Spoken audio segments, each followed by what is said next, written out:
Another guy that I think, Chris, is a heck of a football player is Davion Jones, also a transfer into Huff.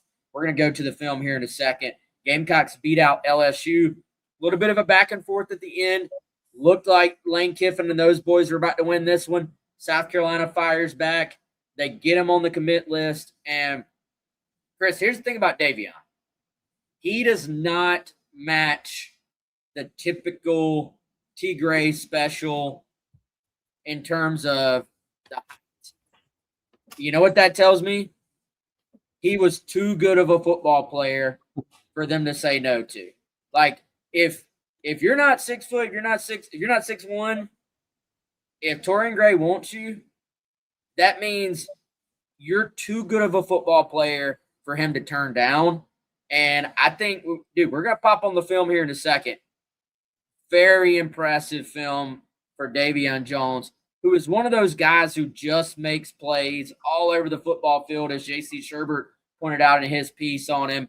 And, man, you bring in Josh Dobson types and Davion Jones types in your secondary, you're well on your way to continuing the recent success South Carolina has had in those position groups.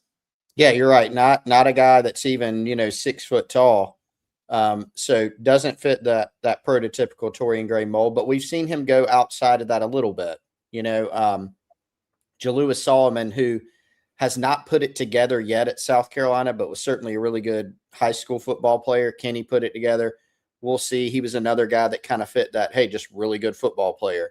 DQ Smith, not an elite size and athleticism guy. Didn't even play DB in high school. Had not played DB since like 8th grade. Torian Gray looked at him. I like this guy as a football player. So you better have some traits that Torian Gray really likes. And Davion has that in spades.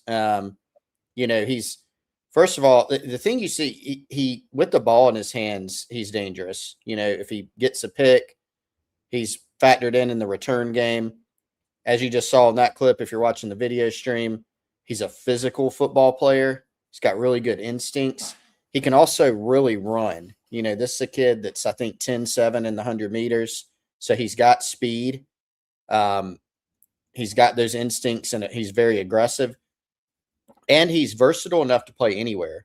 We know Torian Gray likes versatile dudes. We always play the game. Not always, but a lot of times the prospects, where will Torian actually play this guy? And sometimes it's not where we may think just watching a guy on film. Gamecocks think that Davion Jones could play anywhere, safety, nickel, corner. I'm very intrigued by him as a nickel, actually. Maybe that's where he ends up. But, man, he's a really good football player, but he's also one of those guys that's a really good high school football player and has traits that can translate to the college level, namely his speed, I think.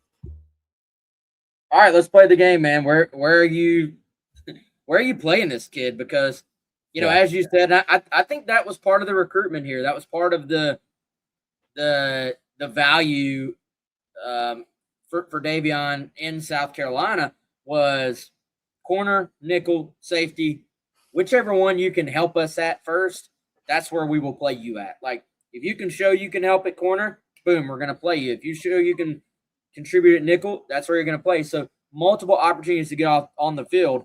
And, man, I tell you what pops out to me.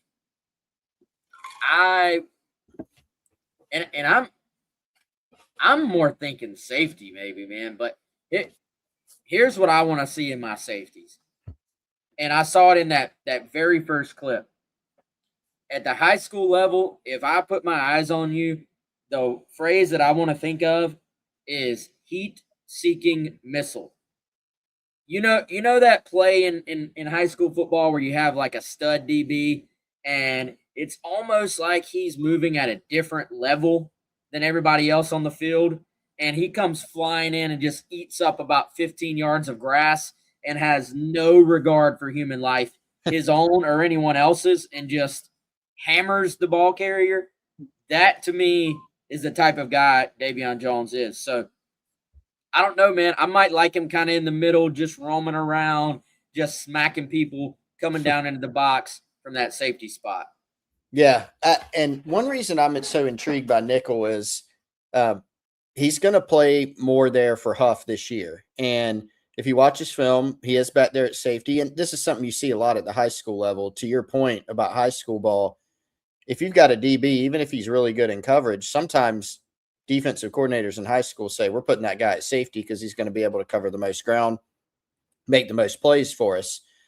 He's going to be playing more nickel this season for Huff. And so that maybe that'll give us a better idea, may give South Carolina a better idea, as they watch him progress through his senior year. But he's got the physical tools to be able to match up and take away good receivers while also playing the run. We all know if you play nickel for South Carolina, you've got to be able to play the run. And we've seen some of the bigger guys that have played that spot for them in the past. So, yeah, while South Carolina thinks he can play anywhere, I love the idea of nickel or safety. I think he could frankly thrive at either of them. But I am very interested to see him playing nickel, specifically like for coverage, right? What does he look like in coverage? You see some of that on film. You see a lot of clips of him hitting dudes on film, which you love to see. So maybe we'll have a better idea, but I'd be good with either of them based on the traits here. Yeah, and a lot of him on this film just kind of playing that center field role, whether it's sniffing out crossers or playing deep ball, just basically literally center field. Hey, go get the ball. I think I don't know, man. Like this kid's just a player, and you know what might be a factor here too, Chris. We are going to get a little, I think, view of South Carolina on the field this year. Depending on who wins that nickel job, they may have a little bit smaller nickel back this year if it is Quashid Scott. So does that work out? Is that fine? Are they like, okay, we're okay with this? Or after this year, are they sitting there going, no, we kind of liked it when we had a bit, a little bit bigger guy um, like a Kilgore in there, So I think that could be something maybe to keep an eye on there as well in terms of not just Davion season, but South Carolina season as well. So, but yeah, dude, great pickup. This is some great film. This is just a ball player, and fascinating that it's South Carolina and LSU that was fighting it out, right? Like two of your, what would you say, the last 20, 25, maybe even beyond that years, like two of your better DB producing programs in the entire country. You can almost always look in a South Carolina secondary or an LSU secondary, and there's ballers, man. So if you're battling those guys, I think that's a pretty good sign here. Yeah, definitely a big pickup. And I mean, you look at um, the two recruitments we've already talked about. These are the type guys that you want to be signing, and when you get into these big boy recruitments, you're obviously not going to sign everybody. Nobody does. Even the programs that are in the top 5, top 10 in high school recruiting every single year, they're not getting all of them, right? But they're getting a high volume of players like this. And so, I mean, look at Davion's finalist list: LSU, Georgia, Indiana, which still is a little bit weird to say, but they've been pretty solid, Wes, over the past couple of years. They were on the list. So you've got a list of finalists that are, you're in the right company there if you can land a guy like this. Yeah, for sure. A little bit of Jamie Robinson to this film, man. What do you think of that I can comp? see that. Yeah, I can see that. A little bit.